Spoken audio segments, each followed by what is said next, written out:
Hunter x Hunter n'aura jamais de fin. Ça, c'est ce que pensent beaucoup de fans. Et le pire, c'est que Togashi lui-même semble d'accord. En novembre 2023, il a révélé quelque chose que personne n'avait vu venir. Une fin secrète prévue uniquement s'il meurt avant d'avoir terminé son manga. Car pour ceux qui ne le savent pas, il a de très graves soucis de santé. Il nous a révélé lors d'une exposition en 2022 qu'il souffre depuis 2 ans de problèmes aux hanches et au dos. Ça l'affecte au quotidien au point où il ne peut même pas rester assis, ce qui l'oblige donc à dessiner par terre et à se lever régulièrement pour marcher. Et comme si ça ne suffisait pas, il a aussi annoncé une perte de fonction de sa main droite qui le hante depuis 2013 déjà. Tout ça a un immense impact sur sa vie, tellement qu'il a déclaré que ça dégradait carrément son hygiène. Pour lui, rien que de pouvoir s'asseoir 5 minutes serait une joie immense. Tu l'as compris, c'est très dur pour lui, et ça a fortement impacté son œuvre. À sa sortie en 1998 et jusqu'en 2005 environ, le manga avait un rythme vraiment correct, avec quelques pauses, rien d'alarmant. Mais après 2005, le rythme chute complètement. Il subit par exemple une opération en 2016, coupant le manga, mais le reprend le 18 avril de la même année, jusqu'à arriver en 2018, où Hunter x Hunter se coupe du jour au lendemain. À ce moment-là, tout le monde est dans le brouillard complet. Plus personne ne croit à une suite du manga, donc espérer une fin, c'est croire en l'impossible. Même pour Togashi, c'est le silence complet.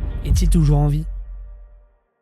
Mai 2022, des fans arrivent à le retrouver anonymement après qu'il ait posté la simple photo de son chien. C'est un soulagement pour les fans, 4 ans d'absence, c'est énorme. Mais malheureusement, ça n'a pas suffi à Togashi pour récupérer de ses soucis de santé. Il dit même quelques mois plus tard, mes symptômes ne s'améliorent pas et mon traitement et mon rétablissement ont pris une grande partie de mon temps. Il faudra attendre la fin de l'année pour qu'Hunter x Hunter reprenne avec le tome 37 après presque 4 ans d'absence. Ça y est, la machine est relancée. Mais pour combien de temps encore ? Heureusement, Togashi a la chance d'avoir des fans compréhensifs et patients, mais ce n'est malheureusement pas le cas pour beaucoup de mangaka. Très souvent, ils en paient le prix fort pour répondre aux attentes. Ça peut être une vie de famille inexistante, des problèmes de santé très graves, ou même parfois la mort. Car des fois, les mangaka dorment 4 à 3 heures par nuit seulement pendant les semaines de bouclage. Et Shiroda a d'ailleurs été hospitalisé plusieurs fois à cause de son rythme. Une étude menée sur 219 mangaka a révélé un chiffre glaçant. Ils vivent en moyenne 62,6 ans, contre 83 ans pour la moyenne des hommes japonais. 20 ans de moins, comme si être mangaka, c'était une espèce différente qui meurt prématurément à cause de son métier. Togashi le sait, il a vu ses confrères partir et il sait qu'il pourrait être le prochain. Donc il n'est pas du tout fainéant, contrairement à ce que beaucoup de fans pourraient croire.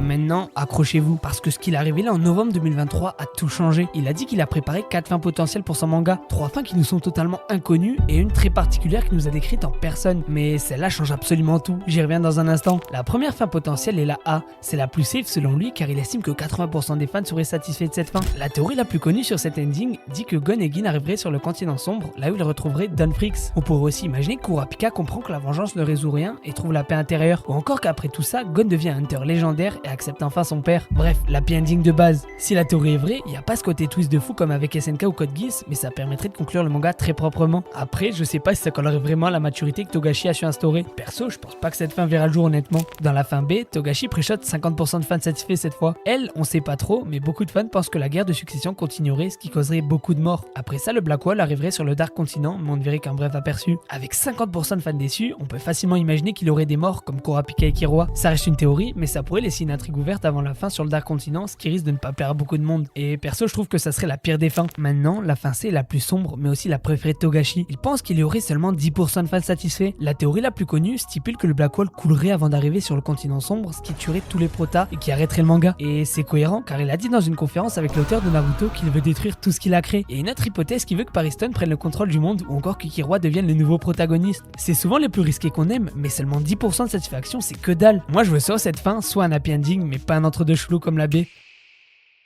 Ce que je viens de vous raconter, ce ne sont que des hypothèses. La seule fin qu'on connaît vraiment, c'est à la fois la pire et la meilleure. Elle se nomme fin D ou aussi la fin de secours.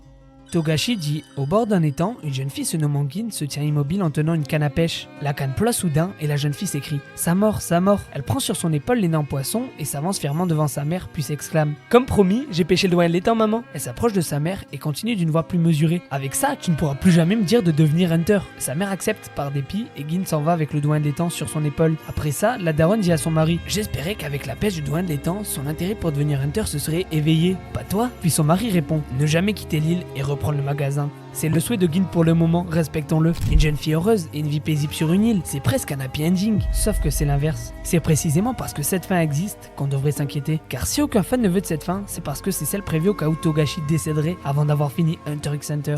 Il dit « Si je devais mourir avant d'avoir pu achever ma série, veuillez me pardonner en considérant que ceci est la fin. » Cette annonce a été un choc pour les fans, surtout après d'aussi longues pauses, lâcher un truc comme ça fait mal. À part ça, en soi la fin est assez basique, mais perso j'adore. Beaucoup de fans reprochent à cet ending de casser les valeurs instaurées par l'œuvre. À la base, Hunter x Hunter c'est l'histoire d'un gamin TDAH qui va absolument partir à l'aventure, et c'est cette aventure qui est mise en avant durant tout le manga. Mais Gin, en voulant rester sur son île, elle casse tout cette salope.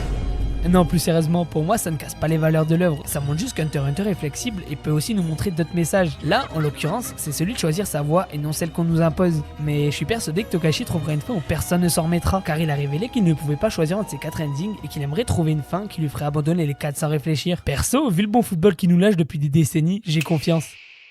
Voilà ce qu'on sait, mais ça ne suffit pas, parce qu'au fond, la vraie question ce n'est pas quelle sera la fin, c'est si on la verra un jour. Et ça, mes amis, ça se calcule, donc j'ai sorti la calculatrice. Pour commencer, le manga a vu le jour en 98 et on a eu environ 400 chapitres depuis sa sortie, donc en 28 ans. Ça fait une moyenne d'environ 18 chapitres par an. Or, les 7 premières années de publication, Togashi était à son prime, ce qui montre la stat de fou. Donc si on prend son rythme de publication uniquement depuis 2014, on peut voir qu'il y a des gigaposts de partout et que la moyenne chute à 5 par an. Pour vous donner une idée du rythme, pendant que Togashi sortait 70 chapitres de l'arc Succession en 12 ans, et Shiroda en a sorti plus de 500 sur One Piece, soit presque 7 fois plus. Maintenant, concrètement, il reste combien de chapitres pour clore le manga? En moyenne, un arc d'Hunter x Hunter en fait 50. Mais c'est trompeur, parce que plus on avance dans le manga, plus les arcs sont longs. On l'a vu avec l'arc Fourmi Chimère qui en fait 133. Actuellement, le manga est à l'arc Succession qui en compte déjà 70 et qui est loin d'être terminé vu toutes les intrigues lancées. On peut estimer qu'il lui reste entre 50 et 80 chapitres facile, et vraiment facile, car il a affirmé lors d'une interview avec Kishimoto en 2016 qu'il tentait quelque chose de dangereux avec la guerre de Succession. Mais après cet arc, il reste le plus important de la série, celui du continent sombre. C'est un arc final, donc lui aussi il va être costaud, je pense, c'est minimum 100 chapitres. Bon, c'est vraiment très vague, mais ça donne 165 chapitres, et encore j'ai vraiment essayé de raccourcir les arcs au maximum. Sinon, on serait plus dans les 250, je pense. Maintenant, place au calcul final. Dans un scénario où les arcs se finiraient vite, donc 165 chapitres, et avec le rythme qu'il a depuis quelques années, 5 par an, Hunter x Hunter se terminera dans 33 ans. Mais le pire, c'est que s'il veut vraiment bien développer les arcs, et donc faire les 250 chapitres, ça donnerait 50 ans. Malheureusement, Togashi a déjà 60 ans, et il a de très graves problèmes de santé, donc je suis désolé de vous l'annoncer, mais Hunter x Hunter n'aura jamais de fin. Attends, il reste encore une solution, et c'est ses assistants. Pour Hunter x Hunter, son auteur a toujours eu des assistants, mais il a toujours voulu déléguer le moins possible pour garder sa patte. Par exemple, il refuse catégoriquement de laisser quelqu'un d'autre faire l'ancrage. Pour lui, c'est son âme qui est retranscrite dans ses traits. Or, en 2022, il a annoncé qu'il déléguait de plus en plus, notamment des dessins, pour garder uniquement les storyboards et les instructions narratives. Mais alors pourquoi le manga avance toujours lentement? Tout simplement car les storyboards et le scénario prennent un temps fou, surtout avec ses problèmes de santé. Ses assistants peuvent dessiner, mais pas inventer l'histoire à sa place, et c'est là où ça bloque. Donc notre dernière chance d'avoir une fin un jour, c'est qu'il délègue carrément les storyboards à ses assistants les plus proches pour qu'il continue le manga sans lui. Mais soyons honnêtes, Togashi acceptera-t-il un jour de laisser quelqu'un d'autre écrire la fin de son chef-d'œuvre? Probablement pas, parce qu'Hunter x Hunter c'est son bébé perso. En plus, il a dit lors d'une interview que son manga n'était pas du tout une corvée pour lui, contrairement à ce qu'on pourrait penser, mais plutôt un kiff. Il dit même: quand j'étais jeune, je ne pouvais pas faire les choses comme je voulais. Maintenant, je fais enfin ce que j'aime. Cependant, il semble de plus en plus ouvert à l'idée de déléguer. En 2018, lors du 50e anniversaire du Jump, il a donné une interview hyper intéressante où il dit qu'il aimerait faire une comédie romantique. Puis après ça, il ajoute: mais pour faire ça, de toute façon, je dois dessiner Hunter x Hunter. Il y a des moments où je me demande si l'œuvre finira en premier ou si je mourirai en premier. Bon, je te rassure, il a dit ça en rigolant. Ensuite, il ajoute: j'ai le désir de finir correctement. Donc il le sait mieux que nous. Après ça, il nous lâche cette phrase qui va peut-être tout changer. C'est pour ça que je pense: prenez bien soin de ceux qui me suivront à l'avenir. Il vient clairement de nous dire qu'il comptait s'appuyer sur ses assistants. Par conséquent, il reste très optimiste et c'est plutôt cool. Il a d'ailleurs bien pris le fait que l'auteur de Tokyo Ghoul écrive le passé d'Hisoka. Il ajoute même cette phrase: Hunter x Hunter est un décor qui peut s'appliquer à n'importe quelle vision du monde. Ça ne me dérange pas qu'on crée librement un cadre. Honnêtement, il reste deux possibilités. Soit il prend sa retraite et donne son manga à ses assistants, soit Hunter x Hunter n'aura jamais de fin. Mais en vrai, on s'en branle d'avoir une fin. Il nous a déjà offert 28 ans d'aventure et un héritage qui va marquer le manga à tout jamais. Et rien que pour ça, merci Togashi, tu es vraiment un tigre. Tu dois apprécier chaque détour. Profites-en à fond.